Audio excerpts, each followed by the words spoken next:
This morning I'm going to show you how to hook up a sluggo. I get a lot of questions how I hook up my sluggo. Now when you buy the package of sluggos, it shows the hook coming through here and going all the way to here, in between the two bends. I don't hook mine that way because I think it takes away from the action of the worm. I like to keep the two bends in the worm.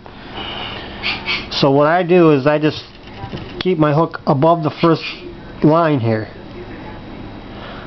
I just seep it through right like this, going as far as I can, and then pull it out over, pull it down as far as I can. Now I'll squinch the worm just a little bit because I want the worm to stay straight when I'm done putting the hook in. So I'll squinch it a little bit and then I'll pull it straight. This keeps the worm straight, and you can barely feel my hook right here. I keep it like that because I can go through just about any kind of weeds I want. This in turn, by rigging it this way, leaves the two bends open. If you had the hook in the middle here, it takes away that first bend. This gives me more action in the water with two bends instead of one.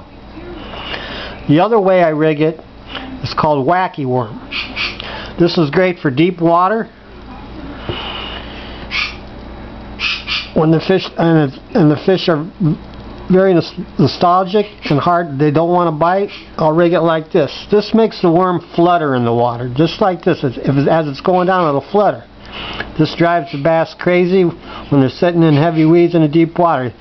When I rig it like this, most people, when you see the wacky worm, they'll bring their hook all the way through like that. I don't do that. I leave my hook just so it's just below there.